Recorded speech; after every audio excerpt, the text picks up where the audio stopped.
This is the Oppo A78. Most people here in Nigeria are not familiar with Oppo devices. So in this video, I will compare some of the specs of this phone with some already familiar devices like the Tecno Camon and the Infinix Note. A very good place to start this review is the price of this phone. For 200,000 Naira, the Oppo A78 comes with a huge 256 gig of internal storage and a 67-watt charger that charges the battery in just 45 minutes. This is about the same amount as the Tecno Camon 20 Pro. However, the Camon 20 Pro does not support this kind of fast charging. It has a 33-watt charger, which is about half of what the Oppo A78 has.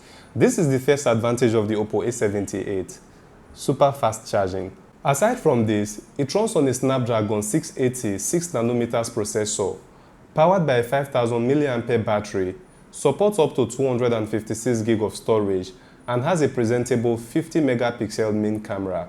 There is also a 128 gig variant for this device, and that variant is cheaper. But in this review, I will be using the 256 gig variant because that's the one I have here. I will try and cover as much information as I can in this review, so I'm asking you to please subscribe to this channel. And if you also give this video a like, I will so much appreciate it. So here we have the box. The first package inside contains a SIM eject pin, all the necessary documentations that will take a whole decade to read, and there's a protective case for the phone here as well. Here comes the phone. I've got the aqua green color and it feels so comfortable to hold. Still inside the box, there is a 67-watt Super Voucher charger and a Type-C cable. Oppo A78 comes in two colors, and I already mentioned that the one I have here is the aqua green. It also has the mist black color, and I wish I had that one. I kind of prefer it, but both colors look great. So this is the A78 and this is the Camon 20. And about the size, it's a little smaller than the Camon 20. Though I don't have to stand them next to each other before I realize this. Once you have the A78 on your palm, you can feel that it has a reduced weight and size when compared with most Infinix and Tecno phones. At the back, there are two camera sensors. A 50 megapixel sensor for the main camera and a 2 megapixel depth sensor. These innovative AI-powered cameras can take powerful shots, and we will find that in a moment. It has exactly the same cutout position for all its components as Tecno and Infinix phones. The SIM tray supports 2 nano SIM cards and an SD card. At the bottom, it looks so much like the regular Android phones, but the microphone cutout is different. It has a rectangular hole, which is quite different from the usual pinhole we are used to. As expected, the USB interface is Type-C. In the general design, Oppo always ensures that all the phones in the A series have one thing or the other in common, and in this case, it is a camera module design that is quite similar to some other phones in the A series. These three phones are the Oppo A78, Camon 20, and Infinix Note 30. Which of these designs do you prefer? Let me know in the comments. On the camera aspect of the phone, I was hoping to see a macro lens here, but it doesn't come with it. I like cameras with macro lenses because it means that you can bring very tiny objects to life. What it does have that makes sense is the dual view mode. This mode allows you to use the front and back cameras at the same time. Tecno and Infinix has introduced this feature earlier, but Oppo has enhanced it with a bit of customization. On the A78, the front camera can be displayed in a circle in the top right corner of the phone, leaving considerable space for the primary camera. As a video editor, I know how much time it takes to mask myself in a small circle when editing. I think this enhanced feature will save some video editors a whole lot of time. This will also be very helpful for those who are selling products and want to record a product video to send to a customer. The video will be recorded as usual, while you, the owner of the product, will still appear in a small section of the video as you talk about the product on the video. An interesting feature of this camera still is the test scanner. It is still not a new concept, but it looks better than other test scanners I have seen. The main camera with a 50 megapixel sensor takes good shots, but the quality is not up to what you will get with the Camon 20. One downside of this camera is that the footage looks raw. No much color enhancement by default unless you want to use the color filters available. The camera does not support manual focus in video and photo mode. It's only available in portrait mode, and this is another downside for me.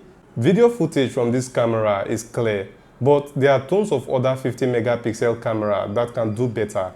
Lack of color enhancement is also an issue here. When recording a video, 1080p is the highest resolution you can get, The zoom capacity is 10x. The selfie camera here is 8 megapixel, and this is very disappointing. Other phones in this price range usually comes with up to 32 megapixel sensors. It is not unusual to notice laggy movement when recording a video with it. You also get a distorted background. I'm not talking about blurred background. The images actually get distorted. Pictures from this camera, both portrait and normal AI shots, are the usual quality from an 8 megapixel sensor. It's really not nice that a hard-end 200k device will come with this kind of selfie camera.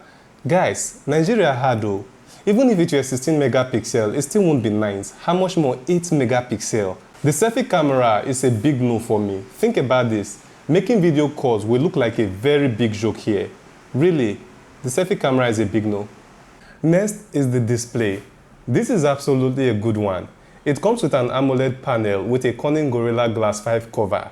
It's also a Full HD Plus display with 2400 by 1080 pixel resolution. The maximum refresh rate on this display is 90 Hz, but by default it's set to 60 Hz. For gamers, it comes with a 120 Hz touch sampling rate that can go as high as 180 Hz. This is good news for some gamers. The advantage of this device is the maximum display brightness. Though it's just 430 nits, it's surprisingly clear under sunlight. Then, the 91% screen-to-body ratio that ensures slim bezels at the top and sides of the display, and the Corning Gorilla Glass 5 screen cover. I don't think that any device above 180K should come with a display that is lesser than AMOLED. Don't you agree? I think this display is perfect. It comes with a 5000 mAh battery and a 67 watt charger in the box. The battery can hold the phone for the entire day, and the charger takes less than an hour to charge the phone. I used this phone for quite some time, and I can tell that the battery is pretty strong. On the side of the performance and gaming, this is the one aspect of the phone that ranks it a little above the Camon 20 and Note 30. Playing games on this device is smooth and exciting, especially since the touch sampling rate is 180 Hz at best. This will be very suitable for gamers in first-person shooting games. I don't have any performance issue with this phone. It is fast and smooth, and battery consumption is normal within this period that I'm using it. But I cannot give an assurance that the battery performance will continue to be normal. I don't have any issue with the performance of this phone. It is fast and smooth, and battery consumption within this period that I'm using it is very normal. But I can't guarantee that battery performance will continue to be in good health. The batteries on some devices tend to drain faster than normal after a while. I don't know if this phone will do the same. If you are buying this phone because of storage, performance and design, it's not a bad deal at all. But if your target is a camera, then you may want to go with the Camon 20 Pro. Let me know what you think in the comment section below. This is the Tecno Camon 20 Pro review video, and this is the Infinix Note 30 Pro review video. There are lots of other review videos in my channel, and I will recommend that you check them out. Until we meet again, see you.